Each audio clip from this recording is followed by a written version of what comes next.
If YouTube's chapter system doesn't work, just look in the description for timestamps.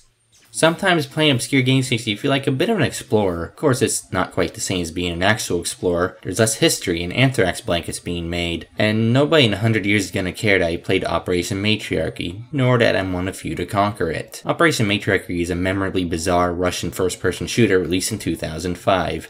Yes, this game came out a year after the likes of Half-Life 2 and Doom 3. It's also the third entry in a series of flight sims, but let's not dwell on that. Let's start off by talking about this game technically real quick. Operation Matriarchy is not only on Steam and frequently on sale, but it also runs out of the box. Astonishing, I know. The problem? It only technically supports resolutions above 16:9. You likely notice that this video is in a 4:3 ratio. That's because playing on 16:9 cuts off almost the entirety of the HUD, and there's no way to fix it. The game may present you with the option to use widescreen, but 4:3 is the chosen way. I had to play this game in a 4:3 ratio extruded like a horse in a glue factory across my 16:9 monitor. Could be worse, but at least this game never crashed on me. So, let's watch a slightly abridged version of the intro cutscene, just to set the mood. Very few other games set their expectations so well in the opening cutscene.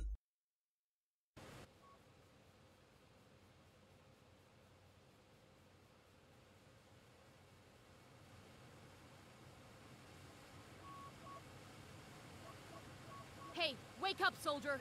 Time to knock those scoundrels into whatever you like. Let's get moving.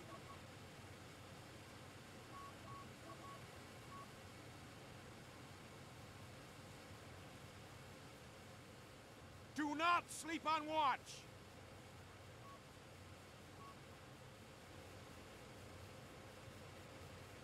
You got all that? Good. No, that was not a character selection screen. You always play as Juke Tukum here, whose actual name seems to be Pavel Armstrong. Armstrong here is a bit of a character. He only has a couple recorded voice lines, but boy did they go all out with his internal monologuing. He's awakened from cryosleep to his ship being invaded by a literal alien cyborg matriarchy. It goes a bit beyond that. Every enemy in this game is apparently a female human converted into a fleshy alien cyborg soup. It's up to you, and you alone, to fight off the cyber women and save the babes. Now, while I almost said that this game deprives you of context, in reality it doesn't. Every loading screen in this game has a massive lore dump on it, most of it's being so long that even with its excessive load times I can't process them in time. Most load screens are about half a minute long, to be clear. As you'd expect, the Russian to English translation for this game is pretty spotty, and it reads like it was written by AI at times. For me, it adds to the bizarre charm.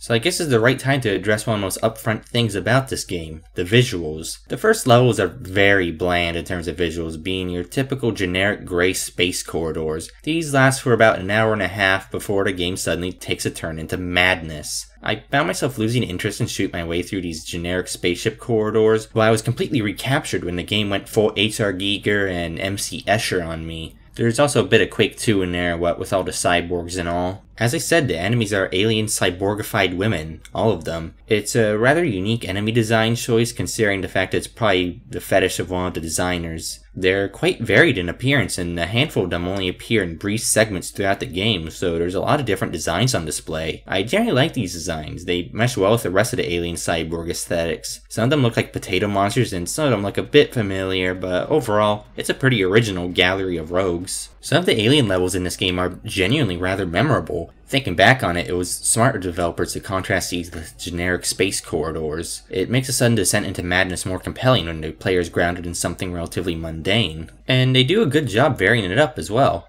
There's quite a bit of environmental variety, and there's always something new and bizarre in each alien level. Low-budget first-person shooters either do horribly with environmental variety or surprisingly well, and this game's definitely the latter for me. What? The only real problem I have is that the visuals are technically subpar. It's mostly just that the textures are rather ugly, environments are often flat and barren, and lighting is poorly used. A few levels have that matte Fulbright look to them, and some levels look like they applied a gallon of Vaseline to every surface. The best way to put it is that the visuals are far flatter than any of the enemies, in more ways than one. Ultimately, the game is carried by its art direction instead of its technical prowess. These technical shortcomings are less noticeable in alien levels where the art direction is at its peak, so that's nice. Whoever did the door designs in this game was paid per animation. Why in the world are there so many?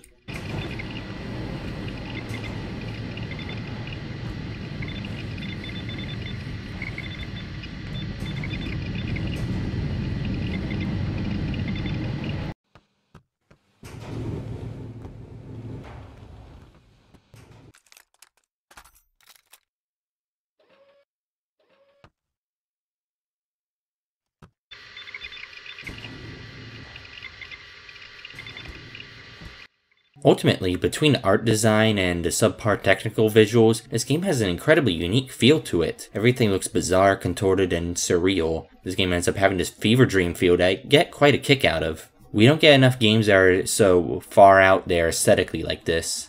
The fundamental shooting in this game feels decent enough, which may come as another surprise. In fact, this game plays a bit like an old school FPS, and not in a keyboard aiming type of way. There's a wide variety of weapons to find and enemies to fight, and you're very mobile. Side strafe bunny hopping can propel you to pretty crazy speeds. I think you gain acceleration nearly infinitely from this as long as you can perfect the rhythm. You can traverse arenas at absurd speed if you have the skill for it. It's weirdly enjoyable for a game I initially discounted as a budget shooter. In terms of weaponry, you have a knife, which I never use after the first level, and 4 free weapon slots. This system ends up being a bit clunky though. If you want to swap for a weapon, you have to drop another weapon manually, which has a special keybind. A bit annoying, but it's ultimately a minor inconvenience. But you know how in Halo you can just instantly swap for a weapon on the ground? 4 years prior. That aside, 4 weapon slots is a great design choice. It's enough to give the player some freedom while also keeping the choice of what weapons to carry compelling. You've got enough room for a couple all-rounders and a couple more niche weapons. It's a nice middle ground between old and new, if you ask me. In terms of weaponry, though, this game does not set its best foot forward. The knife is almost useless, but the pistol is just as insulting. Listen to this pea shooter.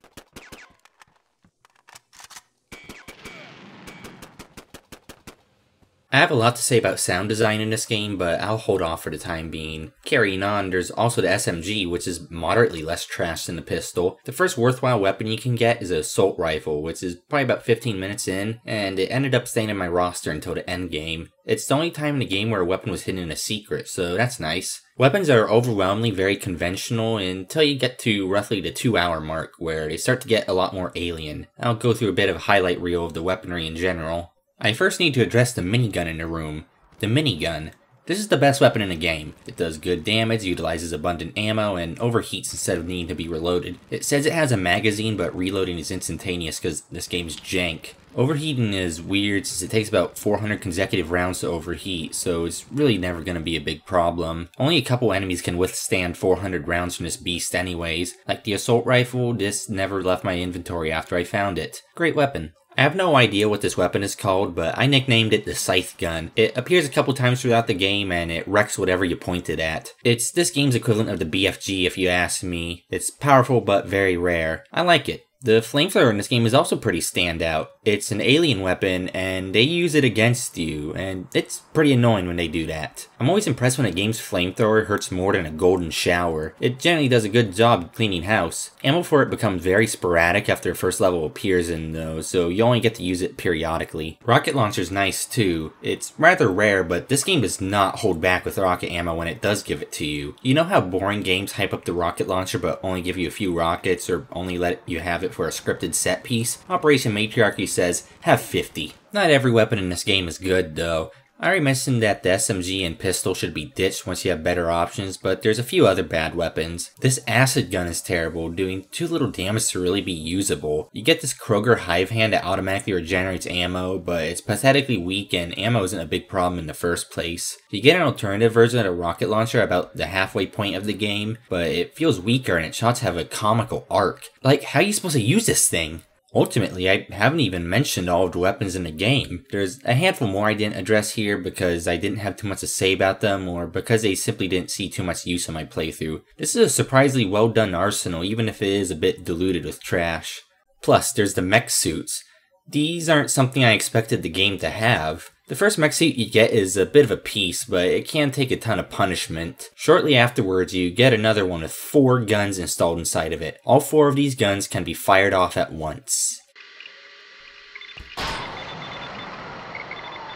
Close to the end of the game, you get a mech suit with a jetpack attached. The level design doesn't make the most out of it, but it is a fun little curveball if you ask me. The mech suits are intended to be power trips, but I found that you get way too many of these segments. You probably spend over an hour of the game inside of these suits, which feels a bit too long for a power-up. They almost always appear before large or difficult fights, so you're typically pressured into using them. Also, the constant loop of stock computer sounds got on my nerves after a while. The suits are pretty disposable, and they often have spare ones laying around, especially in prolonged segments, so you'll never have trouble running out of them or breaking them. They also have a limited battery charge, but this never once came up in my entire playthrough. One of your weapons, is an energy weapon, uses up some of your battery whenever you shoot it, but because of these battery charging stations that are relatively common in the mech segments, you'll never run out of charge. Unless you're doing something stupid, of course. I should mention that I played this game on normal mode and found most of it to be easy, so it may be better to play it on hard, but I never know. With budget shooters, you never know what to expect, so you can't hold it against me for sticking to normal mode. This game has a bizarre difficulty curve in general. The first few levels are the hardest by far because of how under-equipped you are for the massive swarms of enemies. The enemy numbers dwindle after the first few levels, with most later encounters encompassing smaller swarms of tougher enemies instead. So it goes from a bit of a painkiller style enemy distribution to a Quake style enemy distribution. It's pretty odd how brutal the first few levels are relative to the rest of the game. It gets tougher later on, but nowhere near as difficult as the first couple levels. I'll finish up the gameplay by talking about the enemy designs. I actually don't have too much to say about the enemy designs in terms of gameplay. The roster is about as standard as it gets. You've got enemies that charge you, dudes who fire weak projectiles, giant enemies who fire dangerous explosive projectiles, etc. It's typically obvious how dangerous an enemy is from how bulky she is, how many gizmos she has on her, and how large her piston is. Ultimately, there's nothing particularly unique here. Aside from the potato monsters and their annoying plasma shotguns, most of these enemies don't stand out for being annoying or anything like that. Almost every enemy has their own minor niche and an identifiable appearance, and there's not too much to it beyond that. The enemy design is serviceable above anything else. I've seen both better and worse enemy design for sure. But if there's one regard where enemies are really lacking, it's in callouts. They're only identifiable in terms of their appearance and sometimes the sound of you being shot. You'll never know when a potato monster's coming until you've already been hit by their shotgun, which, let me tell you, is really Okay, it's time we talk about the sound design. There's a good reason I've been mentioning sound design in my other reviews. My playthrough of this game predates all of my other reviews up to this point. Playing this game made something click in me. It hit me like a tungsten unicycle speeding on the Autobahn. I was underappreciative of good sound design in games. I am not exaggerating when I say that Operation Matriarchy has the worst soundscape of any game I've ever played.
The soundscape is either empty or overwhelming. Music is completely absent, and ambient noise isn't always present either. When there is ambient noise, it's these odd, omnipresent, short but loud loops of things like computer sounds, which they had to snatch from some stock sound library somewhere. More often than not, these ambient noises don't fit into the levels in the first place. You'll hear computer sounds in an alien lava lair. And as I was addressing before, enemy sounds are incredibly limited. They're unusually quiet and there are only a couple pain sounds. Projectiles overwhelmingly do not make noise, with the primary exception being missiles. There are very few enemy callouts, so you can't audibly distinguish between enemy types or predict an encounter ahead of time. The few enemy callouts there are so subdued that you'd be lucky to hear them at all. Between this underwhelming enemy sound design and the poor ambience, the soundscape typically feels barren and weird. When there is a lot of audio going on, it comes across as noise. And that's not even talking about weapon sounds, which are functional but overwhelmingly stock and lacking in punch. You're going to hear that one cowboy ricochet noise all the time, since any bullet that doesn't connect makes that noise. Even the minigun's waterfall of lead has a similar ricochet noise, because I guess even the developers knew that that would be really obnoxious if it had the same sound. Explosions sound muffled even if you're close to them, and some of the loudest audio in the game comes from mech suits, missiles, and the plasma shotgun. Terrible audio mixing and constant reuse of stock audio are the primary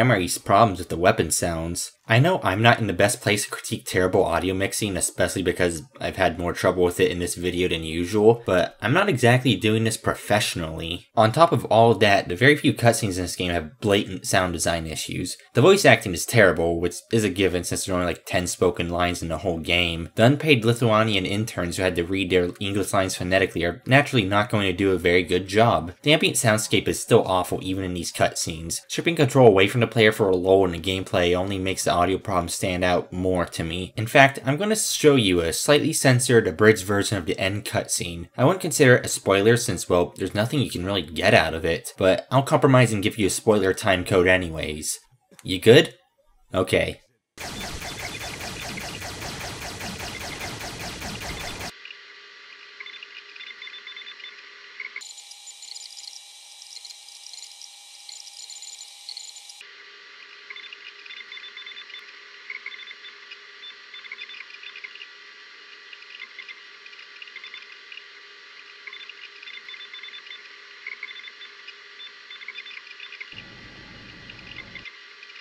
Yeah, I have no idea either. No, this game does not give you any context as to who that was. It's very thematically appropriate that this game's ending doesn't exist, though. So to finish this segment up, why do I make such a big deal out of sound? Sound is an incredibly important part of any game. Video games, by design, simulate your senses of feel, sight, and hearing. Hearing is, at least in theory, a third of your experience with any game. If the audio is terrible, how could that not detract from the experience? In more recent memory, audio design issues have stood out to me like a sore thumb. It's why I was so harsh on Thief 4 for its audio problems, because I realized that its predecessors blew it out of the water 100,000 times over. Thief 4 measures up poorly even in games with mediocre sound design. I don't exactly expect every game to have a crisp EAX positional audio soundscape, but I also don't expect the game's soundscape to be comparable to white noise either. But to give this game a backhanded compliment, it gave me a new appreciation for good audio design. Since I'm doing this in a weird order this time around, let's talk about level design. Just a forewarning, don't take a shot every time I say the word corridor. This game might just be the poster boy for the infamous FPS subgenre known as corridor shooters. It's a subgenre that places little emphasis on level design. It is more about being a mindless linear action romp you can complete in a couple sittings. Corridor shooters should be pretty self-explanatory, but it's literally just level design where it's mostly corridors. Anymore, when I imagine corridor shooters, this is the first game that comes to mind. It's hard for developers to screw up when the level design is more about creating hallways to jam baddies into than anything else. Cram a good few enemies into a small square-shaped or corridor arena and people can derive some enjoyment out of it. Much like the enemy design, the level design is never truly good, but it never veers into bad territory either. Of course, this game is a bit better than your average corridor shooter. They mix it up with the whole descent into alien tentacle Daojin madness bit, but even as the game descends to madness, it's still a bunch of corridors. Cover is rather rare and very few encounters offer anything like flanking routes. I was impressed when the game had the gall to sometimes experiment with verticality or circular navigability, but that's just a small minority of the time that it doesn't really matter. Some environments are too open. Enemy AI is rather dumb but aggressive and accurate. One enemy type uses a railgun and they're pretty obnoxious because of this. They can hit you from really far away, and almost every enemy that fires anything that isn't a rocket is a really good shot. Damage is nigh unavoidable owing to all the corridors and open spaces, but the game is generous enough with health and armor that it's never a big deal. Judging from the distribution of health, ammo, and armor, this game was playtested by a real human being, and not by I don't know, a particularly sapient horse. They're just scarce enough to make the player wonder when they'll get their next refill, but not so scarce they end up in particularly nasty situations. Uncommon weapons tend to feel like a treat to use as a result, since you get just enough ammo to go ham for a bit or save them for larger battles. I've seen AAA titles have a lot of trouble balancing stronger weapons, but Operation Matriarchy casually nails it. Also, levels tend to end very abruptly. You get a stat screen, which is pretty nice. Too bad it goes away if you hold W for a quintillionth of a femtosecond too long.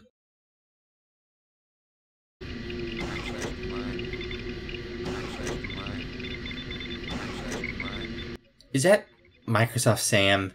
Did they really use Microsoft Sam in this game? There's a small handful of other things I want to mention about the gameplay that didn't quite fit in anywhere else, or I forgot to mention them and I'm just now editing them in last minute. Pick your poison. For one, I quite appreciate the health bars that tankier enemies have. It's a bizarre health bar, coming in discrete units and having a small invisible chunk that isn't actually displayed on the bar. It's nice to have against enemies that eat up hundreds of minigun rounds at least. This game doesn't have any actual boss fights aside from the final boss, who is a giant turret that can barely hit you, so it doesn't count. Unless you consider the knockoff cyber demons, spider tanks, or other massive monsters to be bosses, there's no bosses here. First couple levels aside, this game is pretty easy. Unbelievably, I almost forgot to bring this up, but movement in the mech suits is slippery and clunky as heck. Basic movement in the suit can feel like strapping banana peels to your feet and going on an ice rink. You continue moving well over a second after you actually let go of the keys. Thankfully, precision movement is never a must in this game, so it's no big deal really. It's just annoying. Remember how I mentioned the assault rifle being in a secret earlier? Well, there's barely any secrets in the game aside from that. Maybe a handful of caches slightly out of the way, but that's it. Kinda a shame, but what can you do? You know how I mentioned there's no music? Well, there is one track, the main menu theme.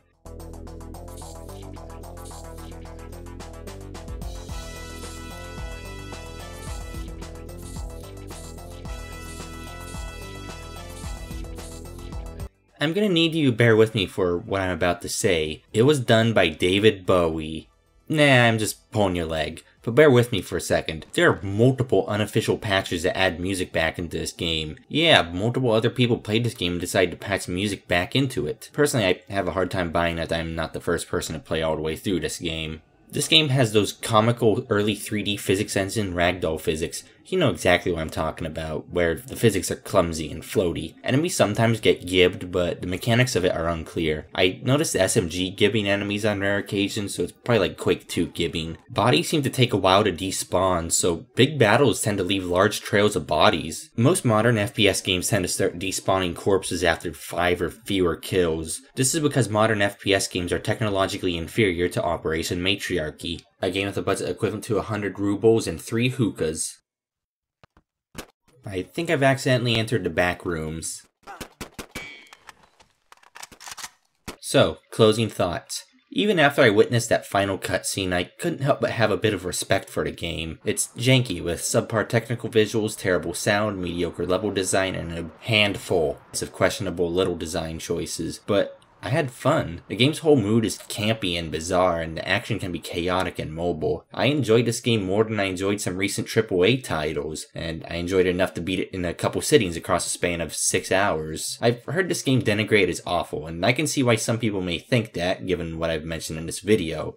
It leaves an awful first impression. The first few levels are among the hardest and blandest in the game. I personally went in expecting it to be bad, so I was actually surprised to find myself not absolutely hating it. I don't think it's purely an expectations thing, because in a bubble, it's still a bit more than the sum of its parts. Operation Matriarchy is ultimately an underdog title that I think is genuinely worth a shot if you want a budget mid-2000s Russian take on an old-school first-person shooter. It has just about all of the bells and whistles, though it is a bit linear and unrefined. I can't help but appreciate the madness and creativity behind it, and the fact that developers obviously cared. You don't see that in a lot of modern titles. It's a very middle ground game overall, not being truly terrible, but not being all that good either. It has some soul, and it's rather ambitious by budget shooter standards, so I can't help but have a soft spot for it. I've seen it on sale on Steam for as little as 60 cents, which is a pretty reasonable asking price. I've paid more for less, that's for sure. That's all for today. Consider this to be the Halloween episode, even though this isn't exactly a horror game. I almost did Clive Barker's Undying, but I'll do that one another time instead. I don't want to promise what I'll do for the next episode, though. If everything goes according to plan, it will either be a first-person melee brawler or an infamous spin-off in a franchise of RPGs that has been on hiatus for years. Tune in next time. Bye-bye.